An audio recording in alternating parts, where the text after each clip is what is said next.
अब मैं उनको आमंत्रित करता हूँ जिनके लिए आप सब लोग बहुत देर से इंतजार कर रहे थे। हमारे प्रदेश के बहुत ही लोकप्रिय उप मुख्यमंत्री आदरणीय केशव प्रसाद मौर्य जी को आमंत्रित कर रहा हूँ। एक बार खड़े होकर सब लोग उनका अभिनंदन, अभिवादन और जोरदार तालियों के साथ सब लोग भारत माता की, भारत माता की, आदरणीय केशव मौर्य।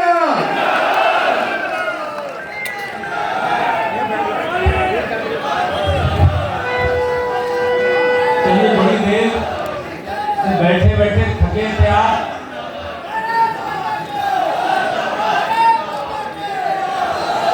एक बार जोर से मेरे साथ लगा दीजिए नारा, भारत माता की, भारत माता की, जय श्री राम, जय श्री राम, जय श्री राम, जय श्री राम। नहीं, मोदी जिंदाबाद, जिंदाबाद, जिंदाबाद। भारतीय जनता पार्टी जिंदाबाद, जिंदाबाद, जिंदाबाद। आज रविवार गाजियाबाद लोकसभा क्षेत्र में माननीय प्रधानमंत्री श्री नरेंद्र मोदी जी के यशस्वी नेतृत्व में केंद्र सरकार के अभूतपूर्व 9 वर्ष पूर्ण होने पर भाजपा द्वारा आयोजित जनसभा को संबोधित कर माननीय मोदी जी द्वारा किए गए ऐतिहासिक कार्यों तथा गरीब कल्याण योजनाओं की विस्तार से चर्चा की।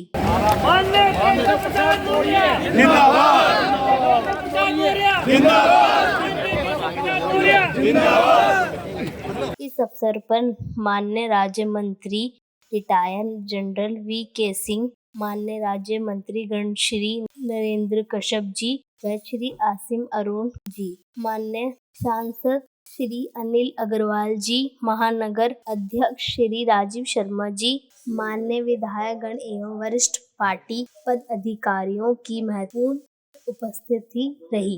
और अपना संबोधन दे, एक बार जोरदार तालियों के साथ उनका स्वागत।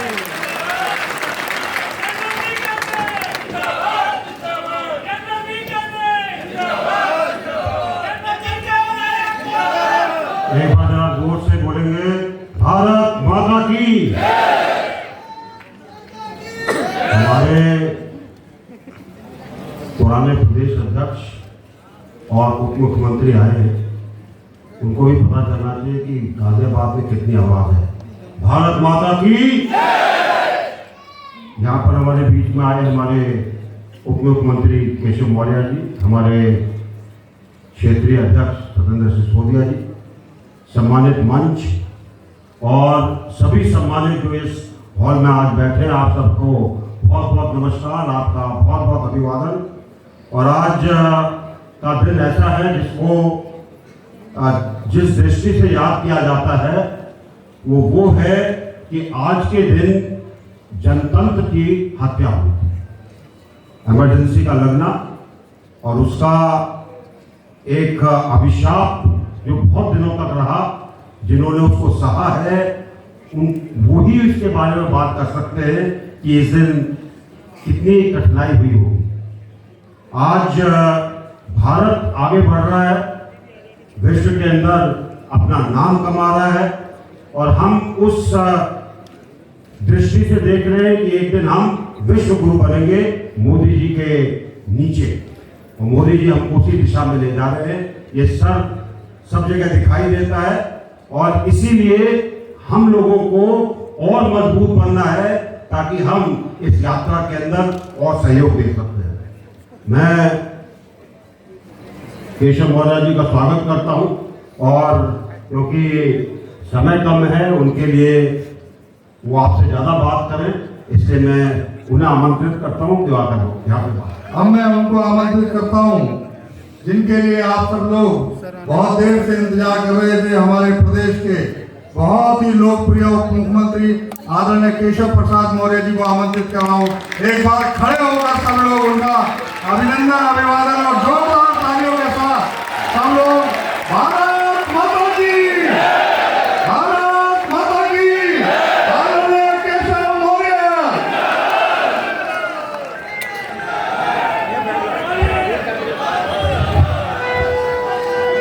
चलिए, बड़ी देर से बैठे बैठे थके थे आप।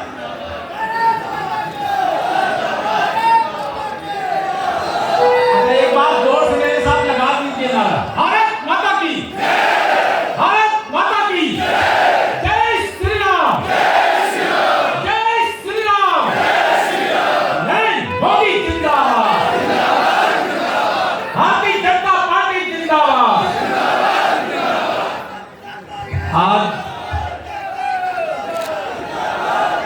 गाजियाबाद लोकसभा क्षेत्र के सम्मेलन के मंच पर पश्चिम क्षेत्र के अध्यक्ष श्री सत्येंद्र सिसोदिया जी, भारत सरकार में मंत्री और यहाँ के लोकप्रिय सांसद आदरणीय जनरल वीके सिंह जी, मुझे बताए अभी जानकारी मिली कि आज ही के दिन आपातकाल लगा और आज ही के दिन जनरल साहब को विवाह बंधन में भी बनने का मौका मिला। शुभकामनाएं हम सबकी।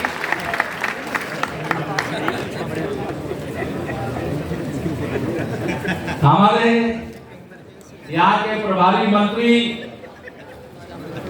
आसिम अरुण जी, हमारे दूसरे आपके ही जिले के प्रदेश मंत्री परिषद में हमारे साथी और पिछड़ा मोर्चा के प्रदेश अध्यक्ष श्री नरेंद्र कश्यप जी, हमारे राज्यसभा के सम्मानित सांसद आदरणीय अनिल अग्रवाल जी।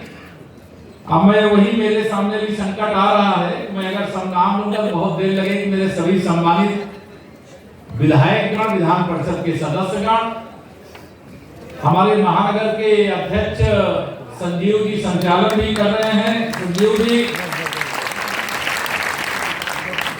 हमारे सभी प्रदेश के पदाधिकारी, क्षेत्र के पदाधिकारी, और बूथ से लेकर के प्रदेश और देश तक की सेवा करने वाले या कर चुके हैं, भविष्य में करने वाले, ऐसे सभी कार्यकर्ता साथी। और मैं सबसे पहले यहाँ नवनिर्वाचित महापौर जी को हार्दिक बधाई देता हूं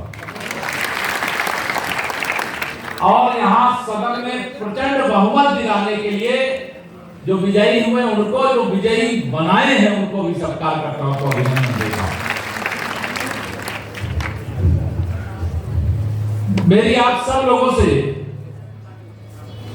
आज यहाँ पर भेंट होगी कि नहीं होगी ये तय नहीं था, क्योंकि सुबह से ही मौसम खराब हो गया। शामली और मेरठ की सभाएं स्थगित हो गई, लेकिन मुझे आप सबके दर्शन का सौभाग्य मिल गया। तो मैं अपनी जो अधूरी यात्रा थी आज उसे पूरी मानता हूं। माननीय नरेंद्र मोदी जी के नेतृत्व में देश में सरकार चलाते हुए हमें 9 वर्ष पूरे हो गए। 10वें वर्ष में हम प्रवेश कर रहे हैं। अगर हम 2014 का लोकसभा चुनाव नहीं जीतते तो शायद हम 2017 में विधानसभा का चुनाव भी जीतना मुश्किल होता। इसे 2014 जीते, इसलिए 2017 जीते, 2017 जीते इसलिए 2019 जीते, और 2019 जीते इसलिए 2022 जीते। अब 2022 जीते हैं तो 2024 भी जीतेंगे। ऊपर वाले का बोला जीतेंगे। लेकिन मैं एक बात कहता हूं, 9 वर्ष का सफल कार्यकाल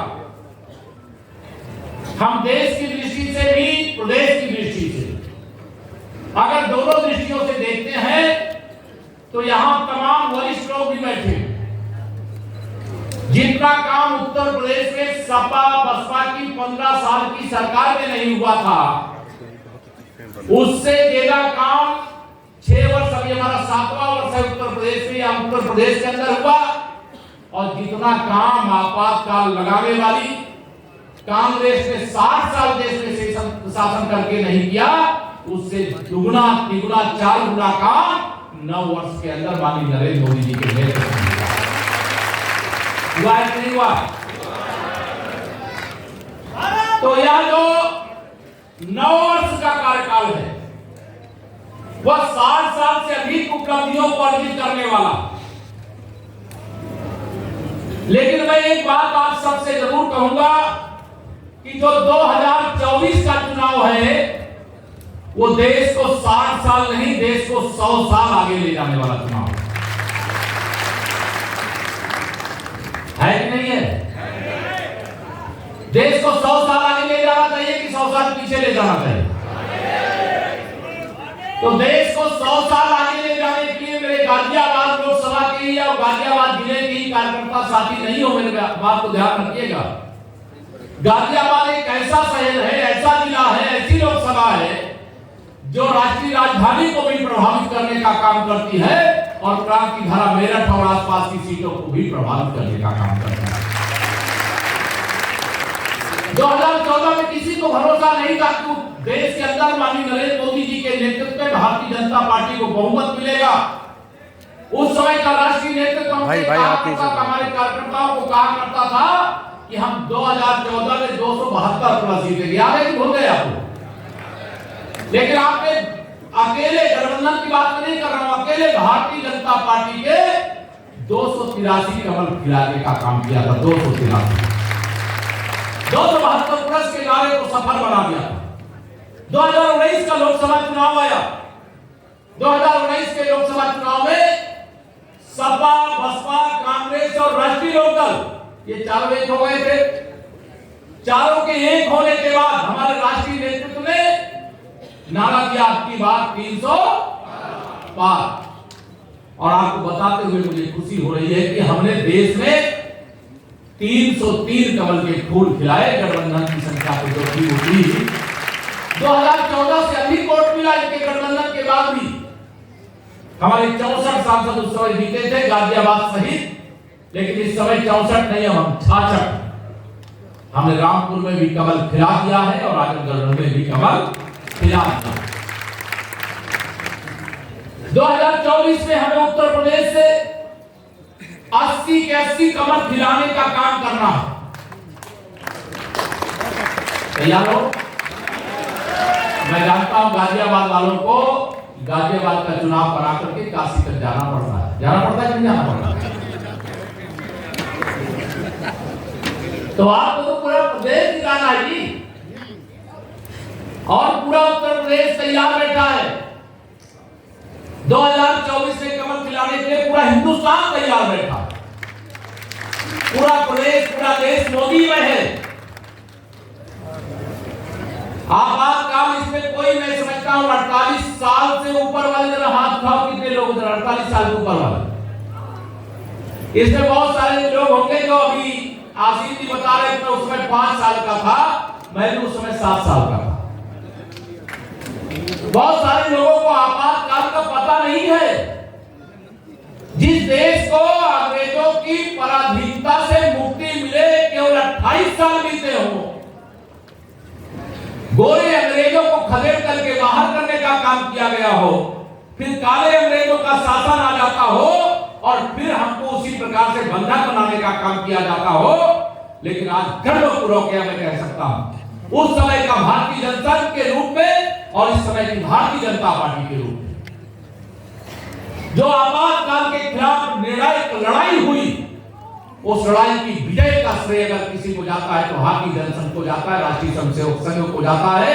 जो लाखों लोग जेल के अंदर भेजने का काम किया गया, आज वो सब लोकतंत्र सेनानी हैं, उनको मैं प्रणाम करना चाहता हूं। और यह कांग्रेस लोकतंत्र की बात करती है। इस देश के तमाम विरोधी राजनीतिक दल किसी दिन कहते सीपीएम है, किसी दिन कहते कि अब पीडीए है। आपने सुना है? नहीं सुना है? अलग अलग रूप धारण कर रहे हैं। इनका लक्ष्य क्या है? जो लक्ष्य उत्तर प्रदेश में सपा, बसपा, कांग्रेस और राष्ट्रीय लोकदल का था कि उत्तर प्रदेश में भाजपा को फिर से 10 सांसदों की सीमा में समेट देंगे। उनको मालूम नहीं था कि नेता भले साथ साथ हो जाए, लेकिन जनता मोदी जी के साथ है।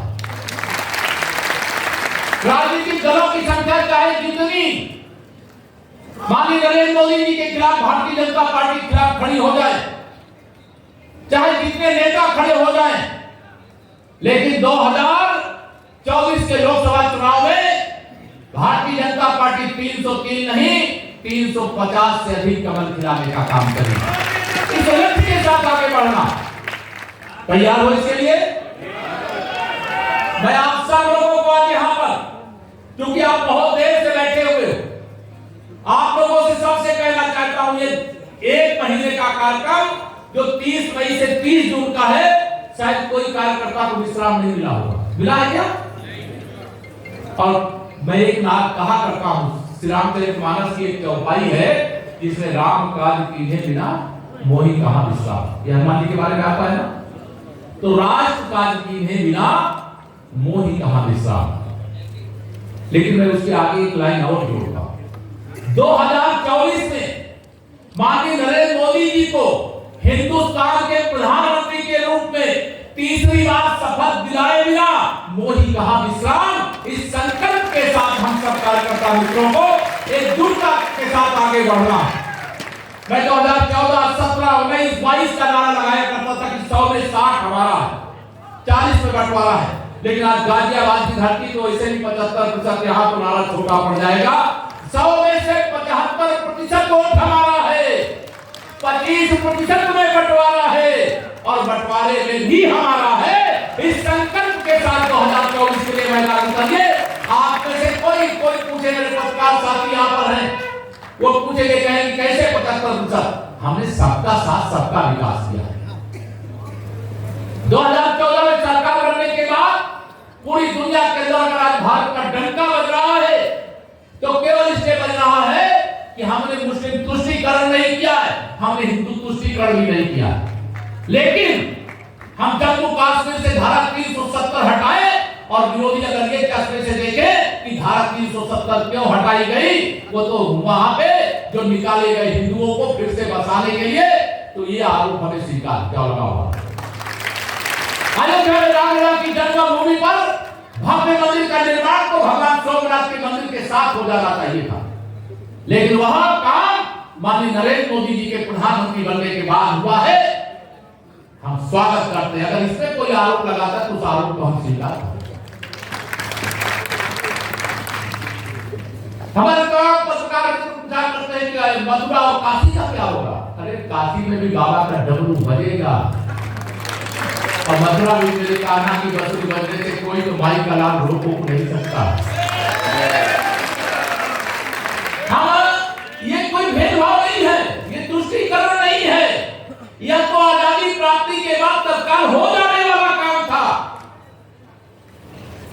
लेकिन आज अगर भगवान का मंदिर बन रहा है तो करीब 4 करोड़ गरीबों का पक्का घर भी बनाने का काम भारतीय जनता पार्टी की माननीय नरेंद्र मोदी जी के नेतृत्व वाली और उत्तर प्रदेश में आदरणीय योगी आदित्यनाथ जी के नेतृत्व वाली ये डबल इंजन की सरकार ने देश और प्रदेश में मिलकर के किया है। 220 करोड़ डोज कोरोना की वैक्सीन लगाने का काम अब केवल भारत में ही नहीं, आदरणीय जनरल साहब जानते होंगे दुनिया के 95 देशों को भी कोरोना की वैक्सीन देने का काम हिंदुस्तान ने किया। कोरोना काल से लेकर के अब तक 80 करोड़ लोगों को प्रधानमंत्री गरीब कल्याण अन्न योजना का राशन देने का काम भी हम लोग कर रहे हैं। शायद दुनिया में कोई ऐसा देश नहीं होगा जिसकी इतनी बड़ी आबादी हो और उस देश का प्रधानमंत्री ये ऐलान करे कि हम हर घर तक नल से जल, पाइपलाइन से जल पीने का शुद्ध पानी पहुंचा देंगे। लेकिन भारत के अंदर ये हो रहा है और 12 करोड़ के लगभग कनेक्शन पूरे हो गए। यह काम कोई नहीं कर सकता है, आप सब इसके बारे में जानते हो, सब बोलते भी हो। गरीब कल्याण के लिए समर्पित हमारी सरकार है, किसानों के उत्थान के लिए समर्पित हमारी सरकार है, नौजवानों के उज्जवल भविष्य के लिए हमारी समर्पित सरकार है। आज माननीय नरेंद्र मोदी जी अमेरिका के अंदर भी होकर के मिस्र में पहुंचे हुए। दुनिया में जो बड़े लोग हैं, बुजुर्ग लोग हैं, उनको सबको याद होगा कभी भारत के प्रधानमंत्री का ऐसा स्वागत सत्कार दुनिया में कभी देखा था क्या? अमेरिका में विशेष तौर से अभी मुझे बता रहे नरेंद्र जी के साथ अभी हम लोग बैठ करके आ रहे साथ नरेंद्र जी थे। कितने बार तालियां बजी याद है किसी को?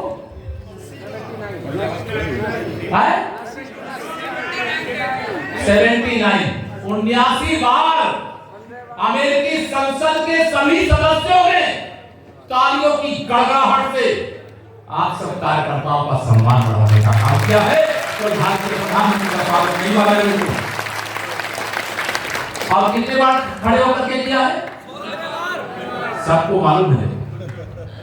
16 बार अमेरिका के सभी संसद सदस्य अपने स्थान पे खड़े होकर के मोदी जी को विश्व के गुरु का प्रधानाचार्य मान करके उनका स्वागत करें। ये गौरव की बात नहीं है। 2014 से पहले वही अमेरिका, हमारे प्रधानमंत्री जी जब मुख्यमंत्री थे, अमेरिका जाने का वीजा नहीं दे रहा था, और वही अमेरिका हमारे प्रधानमंत्री जी का ऑटोग्राफ मांग रहा था। ये गौरव की बात नहीं है। 2014 से पहले पाकिस्तान के प्रशिक्षण प्राप्त आतंकवादी भारत की सीमा में घुस करके हमारे जवानों के सिर काट करके ले जाते थे। याद है? भूल गए आप? भूलते बहुत जल्दी, इसलिए मैं याद दिला। लेकिन 2014 के बाद उरी का आतंकवादी हमला आपको याद होगा, और पहली बार अगर अमेरिका पाकिस्तान में घुस करके ओसामा बिन लादेन को मार सकता है, तो भारत के सैनिक भी पाकिस्तान के कब्जे वाले उस कश्मीर में घुस करके देश के दुश्मनों की कब्रिस्तान भी बना सकते हैं। यह हमें संदेश देने का काम सहज है। पुलवामा में आतंकवादी हमले के बाद आतंकवादियों को पैदा करने वाली फैक्ट्री को तहस नहस करने का काम हमारे देश की सेना ने किया था कि नहीं किया था? जनरल साहब ये बात का जानते होंगे, लेकिन मैं तो उसको सुना ही हूं, आप भी सुने होंगे। कांग्रेस की जब सरकार थी, श्री मनमोहन सिंह जी जब प्रधानमंत्री थे, पहली बार अगर आतंकवादी हमला कर दे तो कहते थे मैं हमले की निंदा करता हूं, दूसरी बार हमला कर दे तो कहते थे मैं कड़ी निंदा करता हूं, और तीसरी बार अगर कर दे तो कहते थे मैं कड़े शब्दों में निंदा करता हूं। इसके अलावा कभी भी सुना था? इसके अलावा कभी सुना था कुछ? लेकिन जब 56 इंच के सीने वाले के हाथ में देश की बागडोर आई, भारत की सेना की शक्ति के सामने कोई नहीं टिक सकता है। या आप भी जानते हो, मैं भी जानता हूं, दुनिया भी जानती है। लेकिन जब शासक माननीय नरेंद्र मोदी जी जैसा होता है, साहस जब माननीय नरेंद्र मोदी जी की तरह रखने वाला होता है, तब गोली का जवाब गोला से दिया जाता है, इनका जवाब पत्थर से दिया जाता है। आज आतंकवाद अंतिम सांस ले रहा है, नक्सलवाद अंतिम सांस ले रहा है, उग्रवाद अंतिम सांस ले रहा है। ये माननीय नरेंद्र मोदी जी के नेतृत्व के सरकार के कारण से हुआ है। अगर सपा बसपा जैसी दलों के बैसाखी पर देश में कांग्रेस की सरकार होती, 2014 आप सब गाजियाबाद वाले हो, जानते हो, 2014 से पहले लोग यही कहते थे इस देश का कुछ नहीं हो सकता, यही कहते थे। लेकिन 2014 के बाद कहते इस देश में ही सब कुछ हो सकता है, यह देश आत्मनिर्भर बन सकता है। आज आत्मनिर्भरता के क्षेत्र में हम आगे बढ़ रहे हैं, हम शक्तिशाली भारत के रूप में आगे बढ़ रहे हैं। अब ये ध्यान रखना, मैं एक अंत में बात कहकर के अपनी बात को खत्म करूंगा। इस समय देश के अंदर जो भ्रष्टाचार करके भ्रष्टाचार की बड़ी बड़ी इमारतें खड़ी किए हुए हैं, वह सारे विरोधी दल एक हो रहे हैं। आप में से देख लीजिए, कोई परिवारवादी राजनीति करने वाला है, कोई भ्रष्टाचार के आरोप में घिरा हुआ है, और कोई भ्रष्टाचार के आरोप में जमानत करा करके घूम रहा है। ये सारे आपस में मिलकर के क्या बोलते हैं, भारत का लोकतंत्र खतरे में, खतरे में है क्या? है क्या? अब श्रीमती इंदिरा गांधी जी को जब प्रधानमंत्री थी, उस समय देश के न्यायालय ने सजा सुनाया था, नहीं सुनाया था? अभी बताया ना भैया सिंह ने, उस समय सजा सुनाया। अब इस समय कोर्ट अगर सजा सुना दे तो उसके लिए भी माननीय नरेंद्र मोदी जी को दोषी ठहराएगी भारतीय जनता पार्टी। अरे अपराध करोगे तो इसमें कोई एक गलत फहमी में मत रहना कि तुम्हारा गांधी खानदान अगर भ्रष्टाचार करेगा तो उसको बरी कर दिया जाएगा, सैफई खानदान अगर बेईमानी करेगा तो उसे माफ कर दिया जाएगा, या कोई परिवारवादी राजनीति करने वाले ये समझते हैं कि उनको छोड़ दिया जाएगा।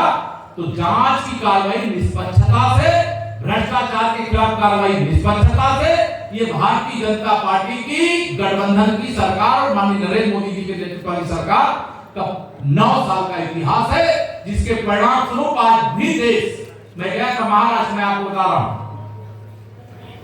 उत्तर प्रदेश के बाद सबसे अधिक सांसद कहां से जीत के आते हैं? महाराष्ट्र, 48 साल।